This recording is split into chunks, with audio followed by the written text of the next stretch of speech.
मेरा बच्चा मेरी लापरवाही खतरे की बात तो नहीं है ना? जैन ठीक तो हो जाएगा। की वजह से आईसीयू। डॉक्टर आप मुझे ये बताएं, कोई देखिए खतरे वाली आपकी बेटी ने किया है, हॉस्पिटल में बीमार पड़ा है, और ये आप बच्चे की माँ बनने वाली है। मेरा हंसता खेलता बच्चा।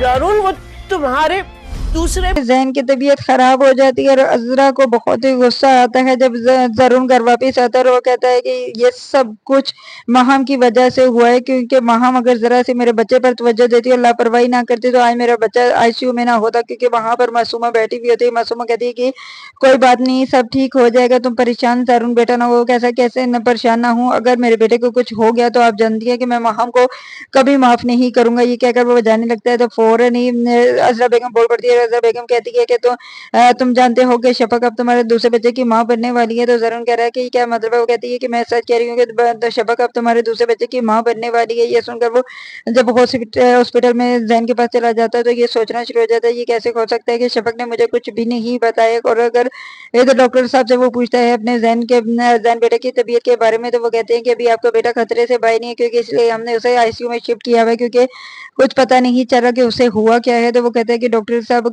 मेरे बच्चे को कुछ नहीं होना चाहिए, क्योंकि मेरे बच्चे के अलावा मेरे पास कुछ भी नहीं है। तो वो कहते हैं कि अल्लाह सब बेहतर करेगा, बस आप दुआ करें ताकि अल्लाह ताला आपके बच्चे की को सेहत दे दे। इधर आप देखेंगे कि माहम को भी अपना खतरा लाख हो जाता है। अगर कहती है जरून को ये सब कुछ पता चल गया कि जैन के साथ ये मैंने किया है तो वो मुझे कभी भी नहीं माफ करेगा, इसलिए वो बहाना करना शुरू हो जाती है। कहती है, रोना शुरू हो जाती है कि अल्लाह जी मेरे बच्चे को क्या हो गया, वो तो आईसीयू में था, अभी तो ठीक ठाक था, अचानक से उसे ऐसा क्या हुआ कि उसे आईसीयू में जाना पड़ गया। तो इधर आप देखेंगे कि शफक की तबीयत भी खराब हो जाती है, क्योंकि वो अपने बच्चे की वजह से बहुत परेशान है। तो उसे रोने ख्वाब आते हैं कि इसके बच्चा बीमार है, आज हॉस्पिटल में है। वही बात सच होती है, क्योंकि उसका बच्चा वो एक माँ है, उसको सब कुछ पता चल जाता है कि इधर उसकी भी तबीयत खराब हो जाती है, उसे भी हॉस्पिटल लेकर जाया जाता है। इधर जरून तो बहुत ही परेशान हो गया है, ये सोच कर के वाकई शफक अगर उसके बच्चे की माँ बनने वाली थी तो उसने उसे क्यों नहीं बताया। और जब ये चीज महम को भी पता चलती है तो उसे गुस्सा आता है। वो कहती है कि अब शफक दोबारा जरून की जिंदगी में वापस आ जाएगी,